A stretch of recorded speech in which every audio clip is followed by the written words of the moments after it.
हम भारत के लोग कोरोना को मात देने के लिए तैयार हैं। दुनिया के कई देशों में टीकाकरण शुरू हो चुका है और अपने मुल्क में भी इसकी शुरुआत होने वाली है। लेकिन जब भारत में वैक्सीनेशन शुरू होगा तो दुनिया दंग रह जाएगी, क्योंकि इतनी बड़ी आबादी को टीका लगाना मामूली बात नहीं है। पहले चरण में 30 करोड़ आबादी को टीका लगाने का टारगेट तय किया गया है। इस लक्ष्य को हासिल करना तो दूर, कई देश तो इतनी बड़ी संख्या में लोगों को टीका देने के बारे में सोच भी नहीं सकते। हम भारत के लोग साधन और संकल्प के बल पर टीकाकरण का लक्ष्य हासिल करके रहेंगे, इसमें कोई दो राय नहीं है। लेकिन टेंशन एक ऐसे खतरे को लेकर है जिससे ज्यादातर लोग अनजान हैं। ये खतरा है साइबर फ्रॉड का। कोरोना वैक्सीन बनने के बाद जैसे ही देश वैक्सीनेशन के लिए तैयार हुआ, साइबर ठगों ने भी अपना सिस्टम एक्टिव कर लिया।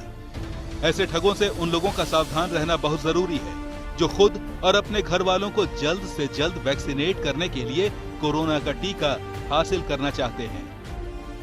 देखिए, जो फ्रॉडस्टर्स होते हैं वो चाहे अनसर्टेनिटी हो, चाहे कन्फ्यूजन हो, या किसी चीज़ की बहुत ज़्यादा डिमांड हो, उस तरह के सिनेरियोज का फ़ायदा उठाते हैं। तो आज की डेट में हम वैक्सीन आने वाली है और लोगों को भी धीरे धीरे लगेंगी। जो वनरेबल सेक्शंस हैं, सीनियर सिटीजन्स हैं, जो फ्रंट लाइन वॉरियर्स हैं, मेडिकल प्रोफेशनल्स हैं, उनको पहले लगेगी और सरकार ने एक तरीका बनाया है जिसके तहत लोगों को लगाई जाएगी।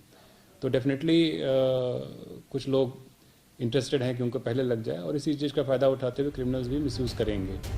हम भारत के लोग ये बात जितनी जल्दी समझ लें उतना ही अच्छा है, क्योंकि ऐसे बहुत से लोग हैं जिनके पास टीका जल्दी दिलाने का दावा करते हुए ईमेल और मैसेजेस भी आने लगे हैं। मेल और मैसेज भेजने वाले ठग जल्दी टीका दिलाने के नाम पर 10 से 30 हजार रुपए की डिमांड भी कर रहे हैं। अगर आपने पैसे भेज दिए तो जेब तो कटेगी ही, और कहीं उनके भेजे लिंक पर क्लिक कर दिया तो आपके डेटा पर भी डाका पड़ सकता है। दरअसल हैकर्स की तरफ से भेजे गए मेल या मैसेज में लिंक भी भेजे जाते हैं। इधर आपने लिंक क्लिक किया और उधर आपका डेटा गया। तो आपका सावधान रहना बेहद जरूरी है, क्योंकि मेल और मैसेज भेजने के अलावा ठगों का गैंग वैक्सीन जल्दी दिलाने का झांसा देकर फेक कॉल भी कर रहा है और कॉलर को रजिस्ट्रेशन के लिए कह रहा है। ये कॉलर आधार कार्ड और पैन की डिटेल्स मांग सकते हैं और जो इनके जाल में फंसा उससे मोबाइल फोन पर आने वाला ओटीपी पूछते हैं। जैसे ही ये जानकारियां ठग के हाथ लगी, आपका खाता खाली। साइबर क्राइम चारों ओर फैल चुका है। साइबर क्राइम का गोल्डन एज यानी कि स्वर्णिम युग प्रारंभ हो चुका है। तो आपको अलग अलग तरीकों से टारगेट किया जा रहा है। इसलिए जो कुछ भी आप देखें, सुनें, उस पर तुरंत विश्वास ना करें। अगर कोई कॉल आपको आता है कि जी ओटीपी दे दीजिए, आपकी हमने फ़ोन पे रजिस्ट्रेशन करनी है, तो आप कृपया उस कॉल को एंटरटेन ना करें। कोई लिंक आता है आपके ईमेल पर कि आपको बहुत बड़ा पुरस्कार मिल गया है, इसे क्लिक करिए, या कोई अटैचमेंट आती है किसी अनजान व्यक्ति से, तो उसे खोलें ना। क्यों? क्योंकि ये अलग अलग तरीके हैं जिसमें आपको फिशिंग के टारगेट बनाया जाता है। मतलब साफ है, अगर आपके पास भी इस तरह का कोई कॉल या मैसेज आए तो सावधान हो जाएं।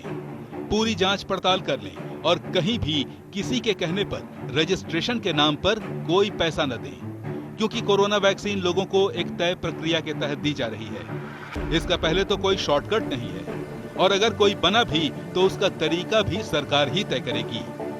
इसलिए किसी झांसे वाले कॉल या मैसेज से बचना है। कहीं कहीं इस तरह के अटेम्प्ट्स हुए हैं तो क्रिमिनल्स इसका फ़ायदा उठाएंगे। इनके जो क्लेम्स हैं उसमें कोई सत्यता नहीं है, जितनी मुझे जानकारी है। जितनी भी वैक्सीन्स हैं वो सरकार के माध्यम से ही लोगों को लगाई जाएगी और सरकार इसका जो तरीका है वो बताएगी और उसमें बहुत क्लैरिटी होगी। आपको गलत तरीके से कोशिश भी नहीं करनी चाहिए कि आप इस तरफ जाएं, क्योंकि इसका एक प्रोटोकॉल है और आप अगर क्लैंडस्टाइन तरीके से कोशिश करते हैं तो पहली बात कि आपके साथ धोखा ही होगा, और अगर गलती से किसी ने आपको कुछ लगा भी दिया तो वो कैसा असर करेगी, क्या करेगी, उसका क्या नतीजा निकलेगा। एक फिजिकल हार्म, फाइनेंशियल लॉस तो आपका होगा ही, फिजिकल हार्म की भी बहुत संभावना है। तो आप इससे सावधान रहें और इस तरह की किसी भी छलावे में न पड़ें। वैक्सीनेशन के नाम पर लोगों को शिकार बनाने के लिए साइबर ठगों ने अपना जाल बुन लिया है।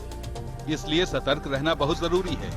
वैक्सीन की बुकिंग के लिए मोबाइल पर या किसी भी तरह के भेजे गए मैसेज पर या किसी भी लिंक पर ध्यान न दें और ऐसे फ्रॉड करने वाले फोन कॉल से खुद भी अलर्ट रहें और दूसरों को भी बच कर रहने को कहें।